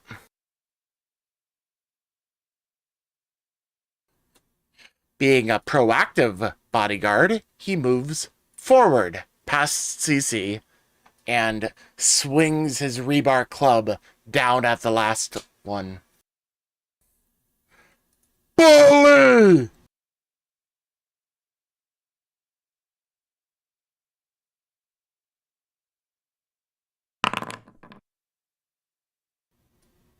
Oh, Hey. that hammer bro better leave. He's dead. So much damage. No, the one outside the door better leave. The one better see it and be like, you know what? I don't want to be hamburger helper, and just leaves. So, Gut comes around the corner and smashes the hammer down. This lovely hammer breaking into and cracking into the spine of this one as she crumples over, still alive, but damn if she's not in pain right now. Her armor barely absorbing enough of it to leave her be alive as she crumples to the ground. Now prone. So we get 2 maneuvers and 1 action per turn. Yes. Alright, cheers. Also it's Sarah's turn now because yeah. Yep. Sarah takes this opportunity to follow up. You only with get a shot. you only get the second maneuver if you spend 2 strain. Yeah, Or you don't use take an strain action. to do follow-up maneuvers, or yeah. You can do a second maneuver in place of your action, but if you want to do a second maneuver beyond like shooting and your first maneuver, then you do have to spend strain for it. That's why strain is a resource in this game. Yeah. Sorry, go ahead. I am calculating. All right, I was trying to calculate how much health she had left. Yeah.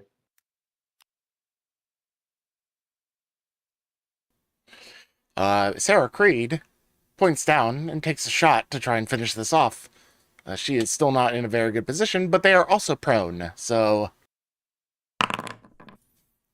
she does not manage to hit. She has an awkward angle after Gut swings in, but she does manage to reposition herself a little bit and just finish this fucker off. So whoever takes the next action is going to get an advantage from her. Yeah. So that is the end of that, as it is now Sigismund. Yep. How many difficulty dice would be to shoot them from here? And I do have to take one maneuver to first reload my crossbow and then fire.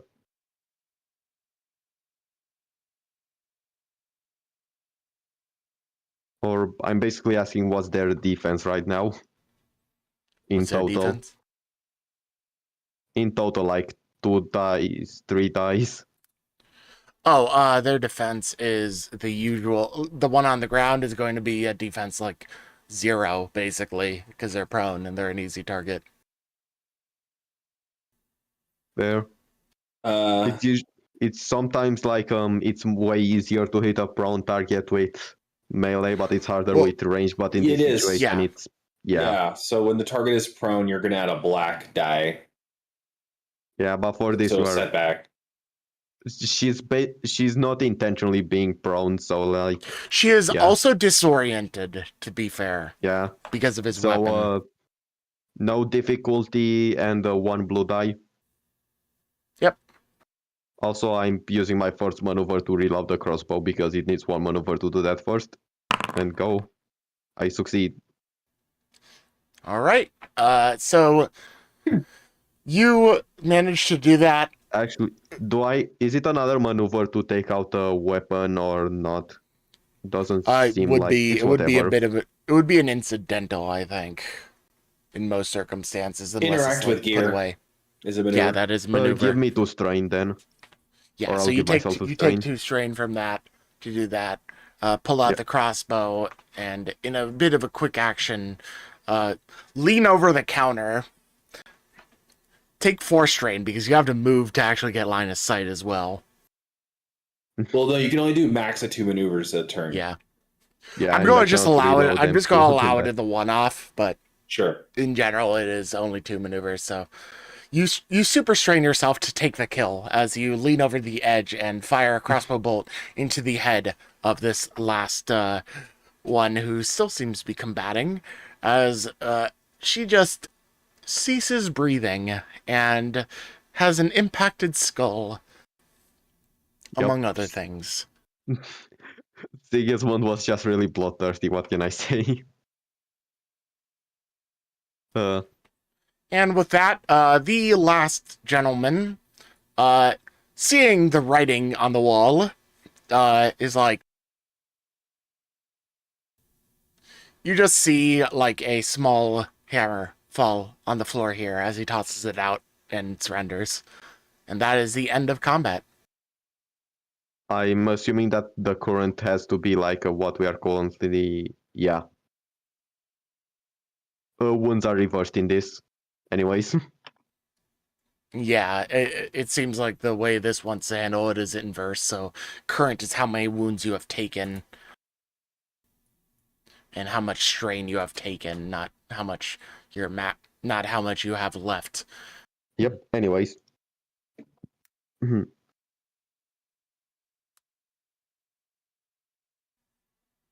With that in mind, combat wraps up and everything seems to be going just dandy. Yeah. I'll scoot by Gut and kind of make my way to the door in the back, and I'll put a couple like raps on it, just like knocking on it. How fucked up is it? You know, honestly, outside of a couple bullet holes and needing a mop, really not that bad. He opens up the door, steps in, gives it a glance, and just sort of groans and goes back to pick up a mop. Sigismund is taking back his crossbow bolt, and when he goes to the pistolier, he just tells him to take it out.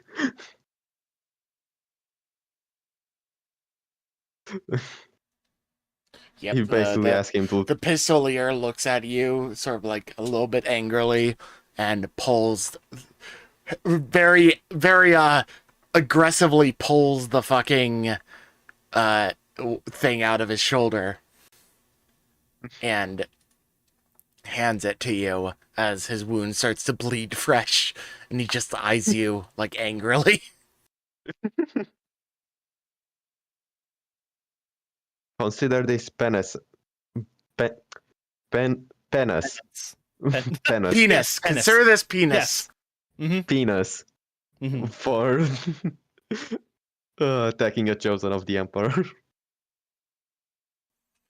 Casilda will step forward and try to grab Filza's arm and like try to like lead her to like the door to try to like get out of here. Hold up a second. He like stops midway to the door with like Filza in tow, and he like looks around.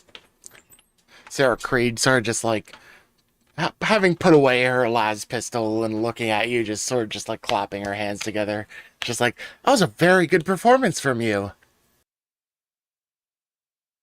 Thanks. With a question mark. You want a job? Depends who's hiring. Me. Is the pay good? Oh yeah. He like looks back down at Filza and like sighs and says, "Oh,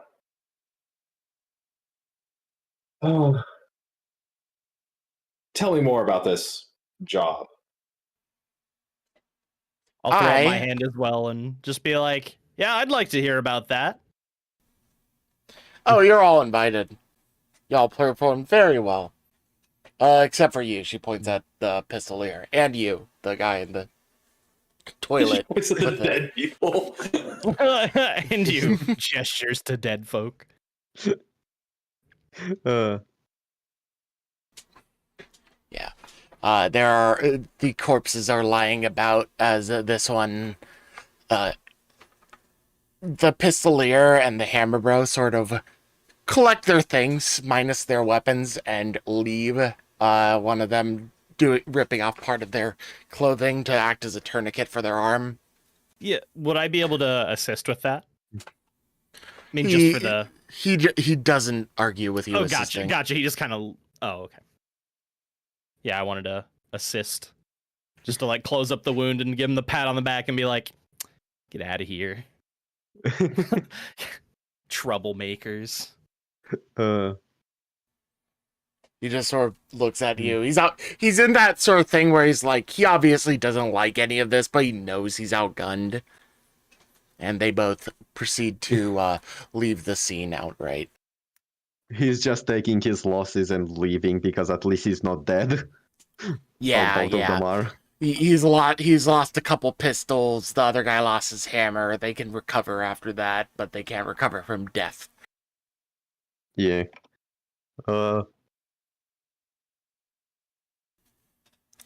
Now, Sigismund is slightly considering taking the weapons and potentially selling them later on because, yeah.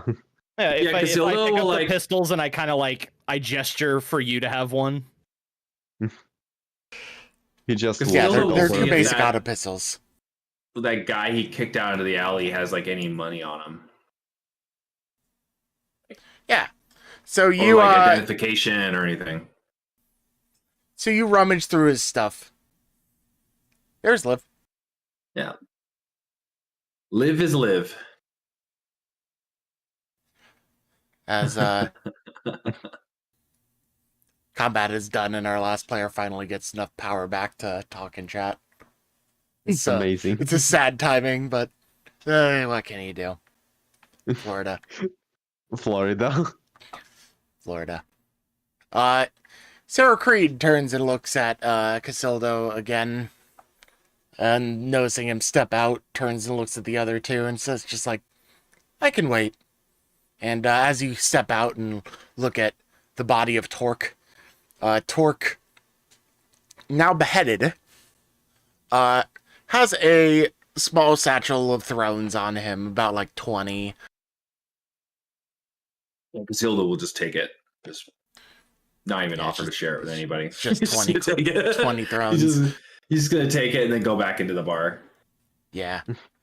He also had an Say, axe and an auto gun, and that was about the extent of it.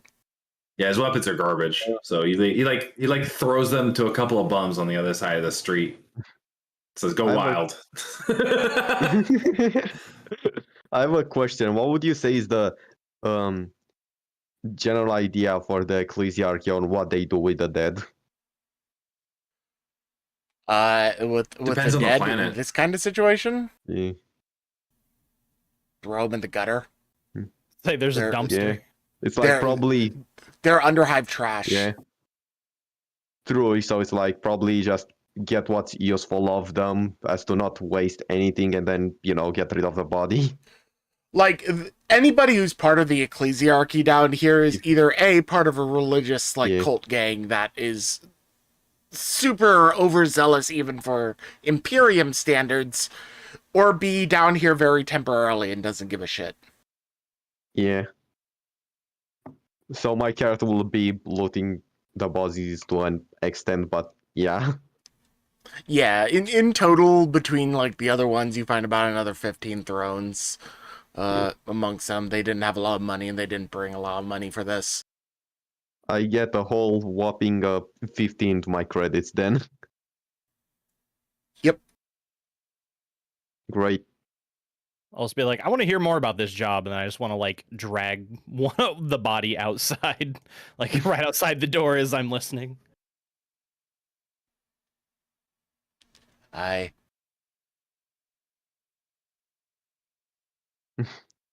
Also Outside, out of mind. pin the attack difficulties thing because it will be useful and such.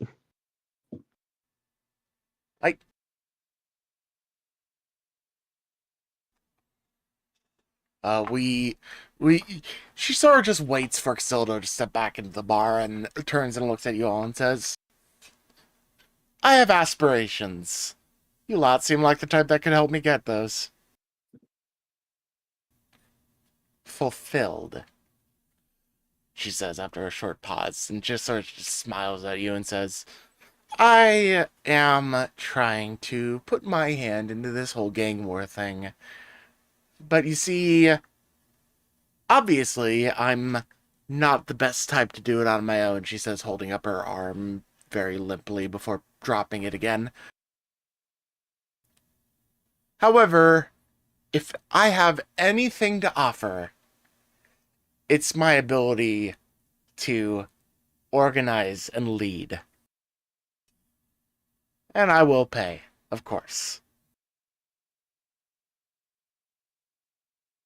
Be a nice As long change as of pace.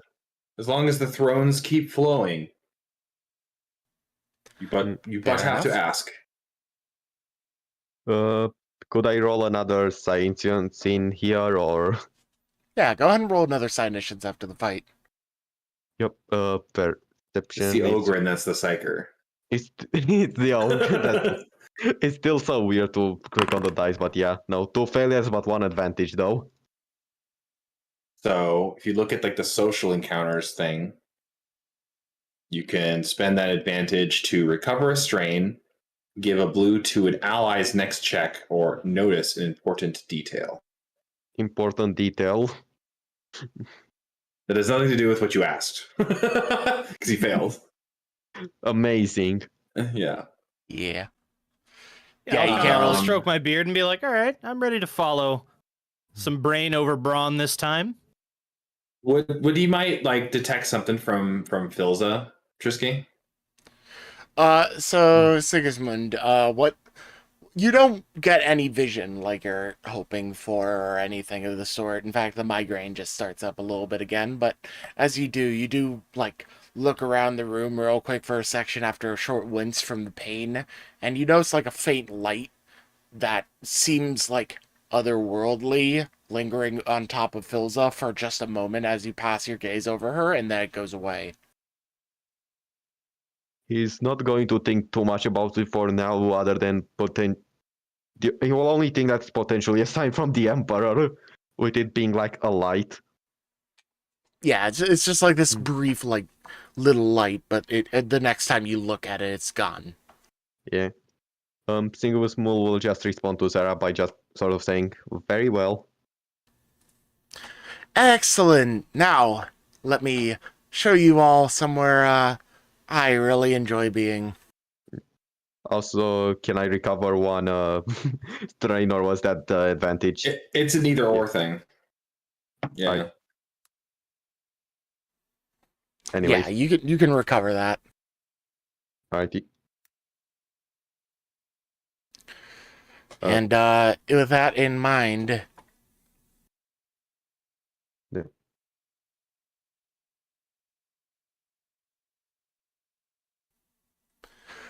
so we fast forward a short bit. After clearing up the rest of what you can gather from everything and deciding what weapons you want to keep and what weapons you want to throw to the bums, you all follow along Gut and Sarah Creed as they proceed off the beaten path. Not that there is any beaten path down here. And head where she says simply as home. And as you come about, you enter this area. The light of the underhive is very limited as you return here, and it is now darkened night. That glowing effect is so cool. I now no longer have my glowing effect. I'm sad. I need to buy more Promethium to turn my torches back on.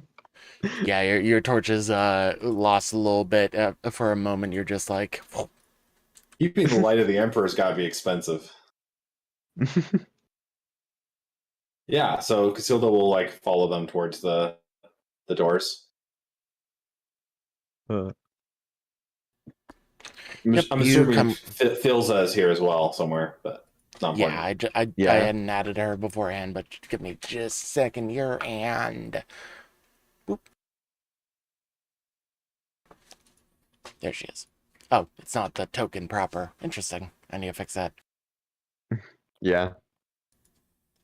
Anywho. Yeah, you arrive at this interesting little lot of land. It is suffice to say it is pretty shabby, but by the standards of the other underhive, that is to be expected. A large fence goes about the entire exterior, and you come up to a fence gate that sits right before you, and Gut pushes open one of the doors to reveal the inner workings of this as they both step inside. They both step inside, yet more random trash strewn about and barrels of nothing. Off in the corner, you can see what looks to be the closest thing they have to a toilet, just sitting in the back there. And as you step inside, Gut asks, would you mind? Gut is just like, close door, please. And Filza closes the gate behind her on the way in. And as you come in, Sarah just sort of looks at you all with a big smile on her face and just like, this is what I call home. Here, let me show you inside proper. And with that, she just sort of taps Gut on the shoulder. Gut walks up to the door and opens it. And to be seen is a very tiny, shabby little hut. You have two mattresses, both made out of basically nothing good. One is a shabby, sad excuse for fabric. The other one is a giant slab of metal that assumedly Gut sleeps on. And there's a tiny table with 2 chairs, both of which are too small for the massive Ogren, and a single light to light the entire room. Well, all right. Said you wanted to dip your hand. Looks like we're really starting off from the bottom.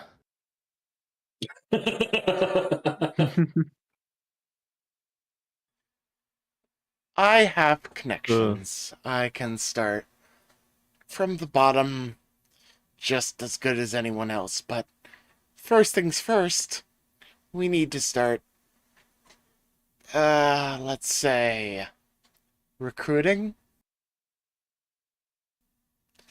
I mean, I've recruited you, but it's not going to do me much better if I don't get a additional help beyond that.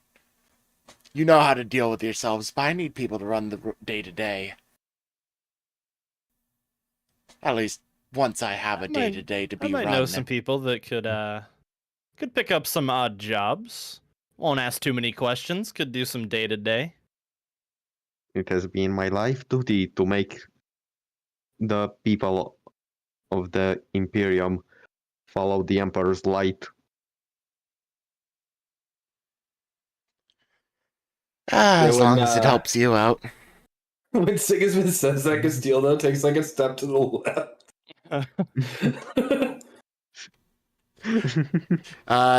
Sigismund, roll me another perception for assignations. All right. Go. Failure, what 3 advantages? You notice that glowing light on Philza again, but once again you get another headache. It's not as bad as last time. Was Sigismund is starting to think if she might have been chosen by the Emperor for something by now. Philza sort of notices you looking at her and just sort of like tilts her head and like scrunches up an eye and like, what the fuck are you doing kind of face.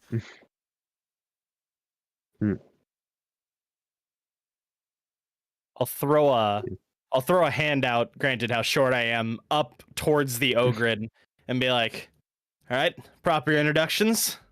I'm Cece. Cece. Short and sweet. Just like how I like my names. How about you? She says, pointing at the gentleman in the mask in the hood. I am Casildo Rahim. This is Not as Philza simple, Rahim, but still pretty. my sister. Ah, that's the relationship.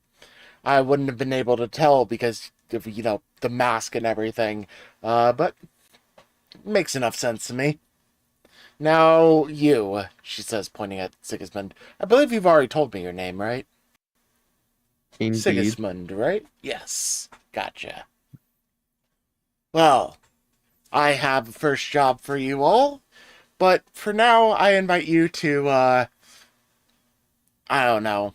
I don't have very good, accommodations, but you're free to spend the night here. Well, assuming this is going to be the new base of operations, I'm going to go grab my stuff and make myself at home somewhere in a corner. Sounds good to me. I'll have the details for you all in the morning. But for now, she taps Gut, and Gut moves over to the bed. As he does, he sets her down very slowly on the bed, on this metal frame. And she very weakly sort of like leans under the table and sort of just taps on the edge of it. Gut kneels down. It's really hard for him to get that low, but he reaches underneath and pulls something out, and you guys see a large sack, large like burlap sack that he's pulling out from under the bed.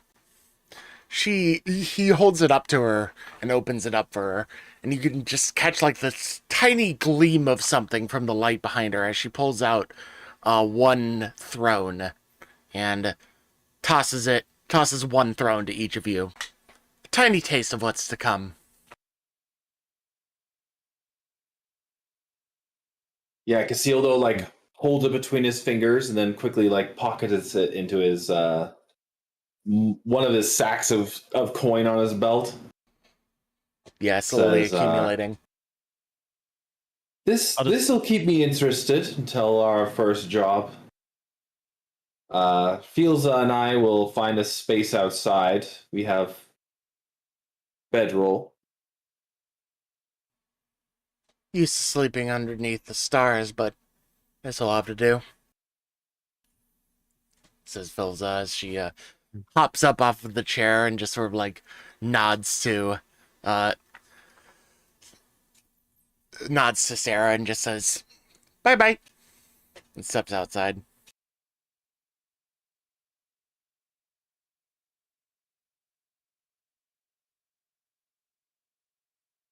I'll see the two of you in the morning then. Yeah, Good I to just give meet you you. kind of like the little You'll- two-finger you'll sh- salute. He'll shake both of your hands. Yeah. All right.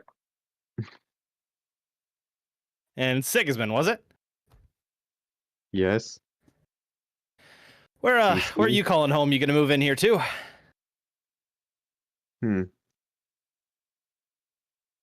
Plenty of room to spread the light of the Emperor. Indeed, there is. I'm just gonna make my way outside. I'll just give him like a couple finger guns when I say that, and I'll just make my way outside. Yeah. Creed looks at Sigismund and just sort of smiles nicely, and as you head out, she's just like, "Oh yeah, by the way."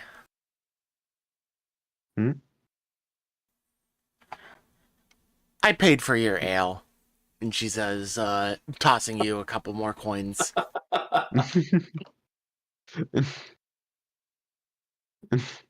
He's going to pass them back. How kind of you. And she just puts it away and nods at you as Gut proceeds to lift her up and bring her over to what appears to be actually her mattress. And it's sort of just like a farewell from her as she waves at you goodbye. Yep. See you And tomorrow. Sigismund gonna... Indeed. And Sigismund going to leave. Yeah, I was kind of like waiting outside for for him so that I don't have to walk home in the dark. Yeah, he is a pretty nice torch now, isn't he? Yeah. Uh, So yeah, I'd accompany. I'd gather up my belongings from. I mean, I guess I assume I was still kind of staying with my parents. Yeah. I mean, just Yeah, for living the with sake of the money. folks. Probably, yeah. Everyone's living with extended family in the Hive City. Yeah, so I'd gather up most of my belongings and just ship them here the next morning. Yeah, it's a big Yeah. power in numbers kind of thing. Strength and safety in numbers. Mm-hmm. So you'll take your stuff. Your mother is very teary-eyed as you leave, but she understands that you need to go off and work, and your dad is just like, fucking finally. Fucking finally. Finally, my son joined a gang. He doesn't care what something. He with doesn't care himself. what he is. You stopped doing freelance shit. He wanted you to have something more stable. Pesky father meddling in the son's life. But yeah, that was about the extent of what I had planned for today. Fantastic. Yep. Loved it. Yeah. Super fun, guys. Ugh. This is a campaign that we are running every 2 weeks. So our next session should be on the 24th. Same time, Sick. 3 p.m. Hopefully I'll see you all then. Mhm. I'm just looking around the map really quick because, yeah. Yeah, everyone can see because it automatically centers on showing all of the available tokens. And I can see all of Get you out of guys. here. moved This is it our up. living. This is our living quarters over here. Get out of here. So for a little bit of a bit of Uh, teasing. This map is made up of smaller assets that I can replace and move about. So this is an upgradable base. It's not a set map. yeah. That's I'll take the Nice. toxic barrels for now. Sleep by the toxic waste. Yeah, sounds about right for the underhive. But everyone, thank you very much for joining us. Gavin, I am so sorry that you came basically at the end of this, but hopefully you enjoy watching the VOD over again if you decide to. And this has been session 1 of Necromunda Genesis. Here, ta-ta. Ta-ta. Bye bye. Bye bye. Bye bye.